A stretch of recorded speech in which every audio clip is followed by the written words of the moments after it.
안녕하세요. 반갑습니다. 주식가인 여러 그대의 이정열입니다. 자, 오늘 2월 7일 현재 시각은 4시 18분을 지나고 있습니다. SK바이오사이언스 코드번호 302440입니다.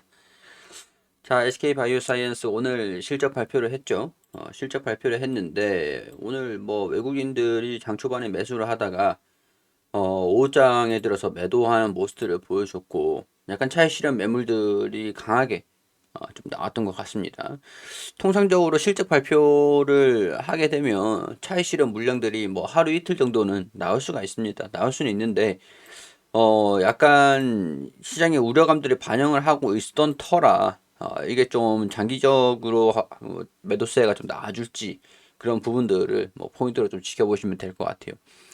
뭐 삼성전자라든가 SK하이닉스라든가 시총 상위 종목들 같은 경우에서도 코스피 200 종목들 같은 경우에서는 일단은 뭐 실적이 긍정적일 것이다, 긍정 좋을 것이다 라고 예상을 하고 있었던 그런 상황에서 뭐 그렇다고 주가가 좀 올라갔던 건 아니지만 뭐 차익 실현 매물들이 실적을 발표하는 날 그리고 뭐 2, 3거래 정도까지는 차익 실현이 나올 수는 있습니다. 뭐 그 뒤에 다시 이제 수급에 대한 정상적인 흐름들이 좀 진행이 될 수 있으니까 이런 부분들로서 좀 이제 기대를 해봐야 되는 상황들인 것 같고요. 좀 약간 아쉬움이 있었던 것 같아요. 실적을, 근진적인 실적들을 좀 발표를 했는데도 불구하고 좀 다소 아쉬움이 좀 있었다라고 하는 것들이 어떤 요인들인지 한번 체크를 좀 해보도록 하겠습니다. 자, 일단 엄청난 실적을 발표를 한 거는 맞습니다. 확실히 실적은 정말 잘 나왔다. 어, 이 전년 동기 대비해 가지고 전분기 대비해 가지고 152% 영업이익이 증가됐고 작년 대비해 가지고 그 전년 대비해 가지고 2000%가 넘는 영업이익이 발생이 됐습니다. 추정치 대비해서는 약간 살짝 아주 미미하게 좀 모자랐던 부분들은 좀 있죠. 추정치 대비해서는 매출액은 추정치 대비해서 마이너스 12%가량 좀 부족하긴 했습니다. 컨센서스 대비해가지고 추정을 했던 이 정도 나올 거야. 이 정도는 나오지 않을까. 라고 봤었던 거에 대비해서는 살짝 낮게는 좀 나왔습니다. 약간 이런 부분들을 봤을 때는 노어백스라든가 우리 뭐 추정을 하고 있었던 실적이 조금 딜레이가 성과가 좀 딜레이가 됐었죠. 노어백스가 상용화가 되는 그런 시간들이라든가 그런 부분들은 좀 딜레이가 됐었던 부분들이 좀 있어가지고 가동률이 조금 가동 일수가 좀 살짝 모자란 것들도 좀 있지 않았을까. 그런 생각들이 좀 들긴 하는데 이렇게 실적을 발표를 하면서 이제는 가히 실적주라고 해도 무방하지 않을까. 근데 이제 우려감들이 좀 있는 게 일단 컨센서스 대비해가지고는 소폭 단기 순이익도 16%가량 추정치 대비해서는 조금 못 미치긴 했어요. 영업이익률도 좀 16%에서 49%뭐 거의 50%까지 실제는 이 56%까지도 증가가 됐습니다. 엄청나게 증가가 된 영업이익률을 보였음에도 불구하고 매출액이 추정치 대비해 가지고 조금 못 미쳐 가지고 당기 순이익도 살짝 낮아졌습니다. 역대급 실적을 발표를 한 거는 맞지만 추정치 대비해 가지고는 영업이익률도 증가가 됐음에도 불구하고 좀 아쉬웠다. 근데 뭐 이것 때문에 주가가 빠졌다, 차익 실현 매물들이 나왔다라고 하는 건 아니고 차익 실현이 나온 게 뭐 일반적으로 차익 실현이 나올 수는 있습니다. 실적 발표를 하고 나서 차익 실현이 나오는 것도 있으니까. 자, 이 영업이익에 이 요약을 돼 있는 게 이 내용들이니까 여기서 보면 뭐 152%, 2000%, 전기 대비, 전년 동기 대비 이런 식으로 되는 거니까 누계로 봤을 때도 1500%가 영업이익이 증가되고 있는 것들이 확인이 되죠. 단기 순이익도 이제 900% 정도까지 점점 증가되고 있고 영업이익도 1500%가 증가되고 있고 누계적으로 매출액도 누계로 봤을 때는 300%가 증가된 건 맞습니다. 성장을 하고 있는 모습들을 보여주고 있는 거는 확인이 되고 있는 상황들이다. 이렇게 이해를 하시면 될 것 같고 단지 추정치에 조금은 아쉬웠다는 겁니다. 자, 근데 여기서 1조 달성은 실패를 했다 이런 얘기들이 좀 나오고 있는 상황들이잖아요. 자, FN 가이드에 따르면 최근 3개월 내 증권사들의 전망이 작년 실적 매출의 9,686억 원과 영업이익의 4,684억 원이었다. 하나금융투자가 매출 1조 38억 원을 예상을 했고 SK증권도 1조, 신한금융투자도 1조 가까운 매출을 거둘 것으로 봤는데 1조에는 못 미쳤지만 실적 성장세는 눈부시다. 이렇게. 자, 여기 더 보면은 글로벌 기업 아스트라제네카 CMO 위탁 생산 계약했다는 원액 및 완제 생산과 노어백스의 CMO, CDMO 위탁 개발 생산 계약했다는 원액 생산이 성장을 견인했다고 분석을 했죠. 이게 백신 산업이 영업이익률이 엄청납니다. 여기서 또 코로나19 백신으로 최초로 식약처 품목 허가를 획득한 유백소비드 라이센스 계약했다는 원액 생산 추가 수익도 실현을 했다라고 나오네요. 별로 기대를 하진 않았었는데 GBP510 개발과 신규 백신 플랫폼 확보, 인프라 확장을 통해서 성장세를 지속하고 글로벌 백신 바이오 기업으로 도약을 준비한다는 계획이다. 근데 자, 사실 이제는 이 정도 수익을 걷어놨으면 이제 M&A도 하면서 적극적으로 이 파이프라인을 점점 늘려나가고 CMO도 수주를 계속 받아주는 것들도 늘려나가야 돼요. 왜냐면은 이게 좀 중요한 이유를 보면 이 기사에 좀 나와 있는데 우수한 제품 생산, 인허가 역량을 보유한 글로벌 업체들을 적극적인 발굴에 인수 합병을 추진하고 선진국 시장을 공략해 나갈 예정이다. 보통 이제 바이오 기업들 같은 경우에서는 메가톤 신약 같은 것들을 개발해서 돈을 벌고 나서 다른 이제 파이프라인 개발 중인 그런 파이프라인을 인수를 해서 기업을 확장을 시킵니다. 보통 돈을 벌면은 다른 회사들을 좀 투자를 해서 파이프라인을 이제 시너지를 내는 것들을 본격적으로 하는데 그렇게 해야 우리 한 회사가 파이프라인이라든가 약물이라든가 그런 것들을 개발을 하는 것 신규 개발을 하는 것들은 한계가 있어요. 시간도 많이 소요가 되고 그거를 단축시키는 게 M&A죠. M&A.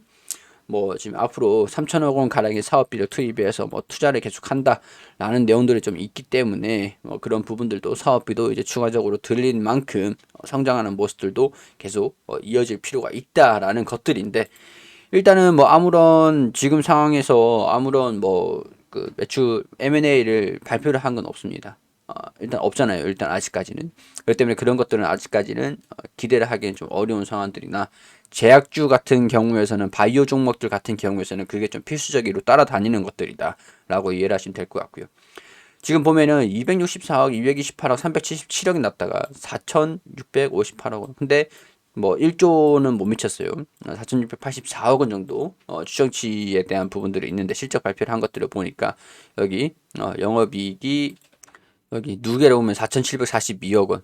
조금 영업이익이 컨센서스 대비해서 여기 다른 증권사 대비해서는 좀 그랬지만 그 FM 가이드에서 나오는 여기 컨센서스 대비해서는 조금 증가된 실적들 영업이익률이 좀 증가돼서 그런가 봐요. 이런 실적들을 좀 발표를 했고 단기 순이익은 조금 못 미쳤습니다. 3,551억 원. 근데 3,717억 원 단기 순이익 대비해가지고 추정치 대비해서는 좀 부족했죠. 부족했는데 자 문제는 이제 370억에서 4천억 원 엄청나게 영업 성장성을 보여줬잖아요. 성장률로 따지면 자 내년 내후년 올해죠 2022년 올해 그리고 내년 이 영업이익의 액수는 엄청나게 증가가 되겠지만 성장률로 따지면은 이 성장성이 유지되지는 않는다. 2000%가 증가되는 1000%가 증가되는 성장성을 좀 보여줬는데 내년부터 올해랑 내후년부터는 이제 성장은 하겠지만 성장성은 조금 떨어질 수 있다. 이거를 이제 어떻게 적극적으로 해 나가느냐, CMO를 위탁 생산이라든가 위탁 개발 생산이라든가 이런 것들을 얼마나 확보를 해 나가느냐.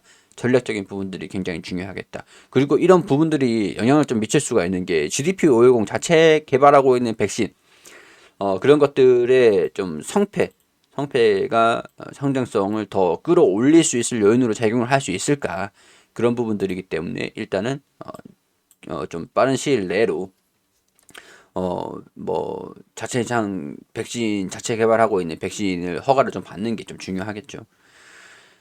자, 지금 노바백스 같은 경우에서는 뭐 미접종자들 대상으로만 그 한다라고 했어요. 접종을 한다라고 했어요. 근데 3차 접종으로 가능할지라는 부분들도 계속 이제 좀 얘기들이 좀 나와주고 있다. 관심사로 주목을 받고 있는 상황들이다. 다른 백신들 같은 경우에서 허가 변경 없이 충분한 임상 결과가 확보됐다고 판단하에 3차 접종을 활용하고 있다는 점을 감안하면 노바백스도 향후 접종자 범위가 늘어날 수도 있다라는 부분들인데 3차 이 접종을 교차 접종을 좀 할 수 있을지에 대한 부분들도 국내에서 실적을 좀 증가시킬 수 있을지 이런 부분들 일단 1분기는 지금 이제 2월이기 때문에 3월 달에 결정이 되면 아마 2분기부터 영업이익이 좀 증가시킬 수 있을 수 있는 요인들이지 않을까 그런 생각들이 좀 들고요. 그리고 안다운용 이 SK케미칼에 아직까지 좀 진행이 되고 있어요. 이게 진행이 되고 있는데 SK케미칼이 SK바이오사이언스 지분을 너무 많이 갖고 있다. 68%를 보유하고 있으니까 지분을 좀 정리를 살짝 해라. 그렇게 얘기를 하고 있는 상황들인데 SK케미칼 입장에서는 아직까지 별 얘기는 없는 상황들입니다.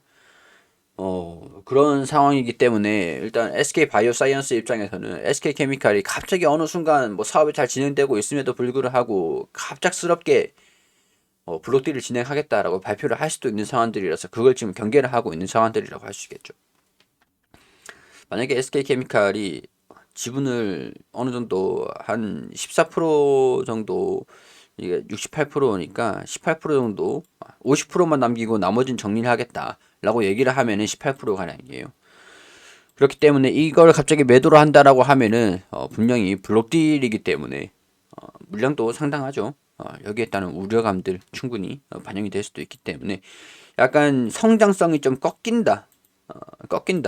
GBP50이 어떻게 될 것이냐, 노어백스에 대한 부분들이 좀 어떻게 될 것이냐, 그리고 블록딜에 대한 부분들이 좀 어떻게 될 것이냐, 그런 부분들이 상승에는 일단 좀 제한시키는 요인들로 좀 작용이 되지 않을까 그런 생각들이 좀 들어요.